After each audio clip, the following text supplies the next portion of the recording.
Florida, commonly known by so many as the Sunshine State. But in 2004, a lot of that changed when we had 5 tropical systems impact the area, 4 of which were hurricanes. And this happened within only weeks of each other. Florida gained a few new nicknames that season, mainly the Plywood State and the Blue Tarp State, as so much destruction and damage was caused by these storms. Come with us today as we take a look at some of the areas impacted, beginning our journey in Charlotte County. In Charley, the city of Punta Gorda, portions of Port Charlotte up to the Deep Creek area and some of the areas adjacent to that and up into DeSoto County and onward, experienced some extreme wind damage. That storm was moving so incredibly fast and the concentration of winds were so compact that you saw catastrophic damage along that path. At that time, you saw even brick and mortar structures, fixed site-built homes, site-built structures that utterly failed.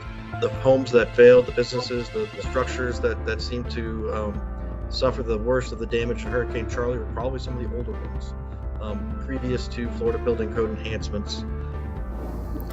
Now let's travel a little further inland to DeSoto County.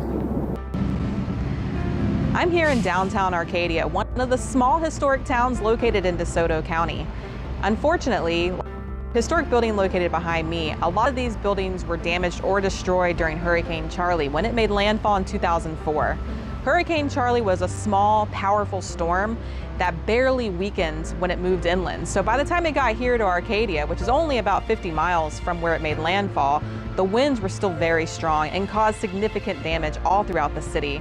From what I was told, over 50% of the buildings here were either damaged or destroyed. A lot of focus is given to where these storms make landfall along the coast, but what people don't realize is those impacts are felt well inland.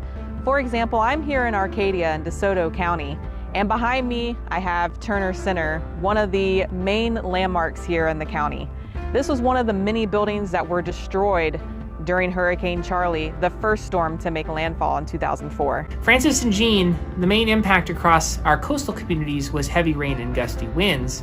However, our inland communities in places like Polk and Highlands counties saw Charley, Francis, and Jeanne all pass over those communities in just a few short weeks' time. Next week, we'll be sharing some of the stories and impacts that the folks who lived in those communities saw firsthand.